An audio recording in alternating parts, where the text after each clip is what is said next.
Hey everybody, Mike with Enviroscape LA.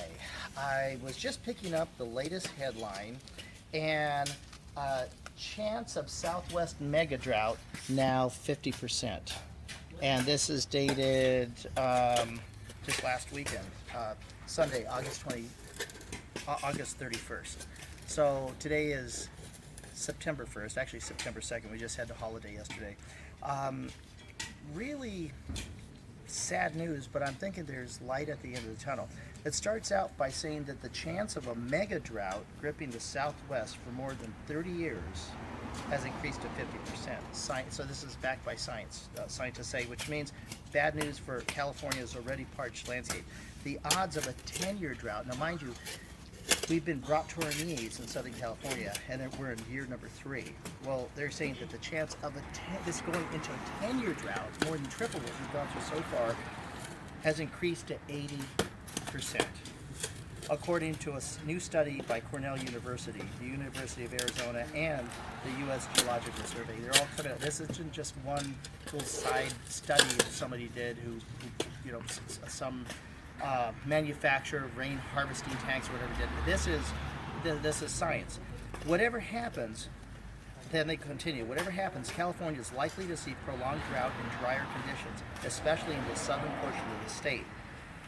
And it's pretty bad. Well, the reason I'm bringing this to everybody's attention is not because I'm trying to scare you.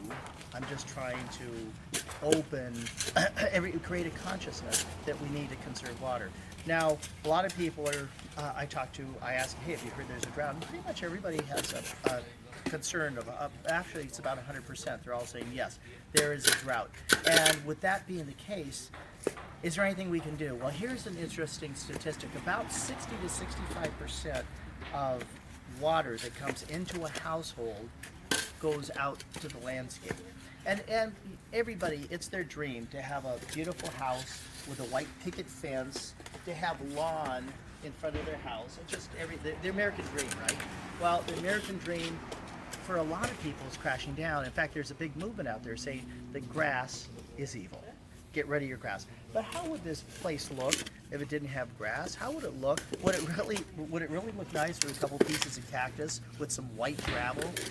I don't think so. And even native gardens, it would be hard to make this place to match the look of grass.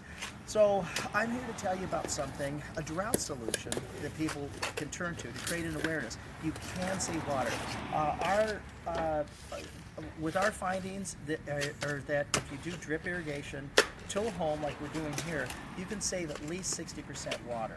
That's right, I said 60, not 16, but 60% water by converting to drip irrigation. In fact, we're going to add an automatic watering system with this, automatic fertilizing system, so it'll actually fertilize as it puts drip irrigation on. No overhead spray, no green walls. And what do I mean by green walls? Well, follow me. We're going to make a video after this is done, but the grass is going to get underground drip irrigation. The planters will get drip irrigation. Everything's going to get drip irrigation here. Even the roses. This is a great example of a house that it's a craftsman style house. Roses and grass are must with the style. So at least if you want to save water, you can do this. But now, what did I mean by the word green walls? Well, here's what I mean. With a craftsman style house, you have wood. And guess what? When you open up the sprinklers hit right here. We just opened this up, and look at that, green walls. Literally green walls. We opened up the sprinklers just a little while ago, and some of the heads were popped off. So just not an efficient way of watering. So this is in shade 24/7, 365 days a year. This is on north exposure of the house. Just doesn't get water. Oh, excuse me, it just doesn't get sun, so it never dries out. So guess what? This means mold, this means wood rot, and it's going to cost the homeowners, a lot of money in the long term. So drip irrigation is definitely the way to go. Now, to tell you more about the drip irrigation and what we're going to do in terms of specifics, I want to introduce you to Enviroscape LA Louis Gamino. And Louis, go ahead and take it away. Tell us what we're going to be doing. How you doing? I'm Louis Gamino with the Viruscape LA, as Mike has stated. This is a fairly simple job for us. If you take a look, they have 3 valves located down below. Now these valves, obviously, they've seen better days. As you can tell, the solenoid is actually rusted and just, degraded away on those old Aerotrol valves. We're going to replace them with Rainbird valves. Right now there is 3 valves that are operational. We'll probably only need 2 here for the front. We're going to run our Rainbird 0.6 gallons per hour subsurface drip tubing with the copper shield technology for the lawn, as well as for the planters, and that will help prevent root intrusion, and it'll give us years and years of successful irrigation use. So we're probably going to use on a job like this, maybe 900,000 linear feet of this. So we'll be pulling maybe 4 gallons, maybe 5 gallons per valve going through the entire zone.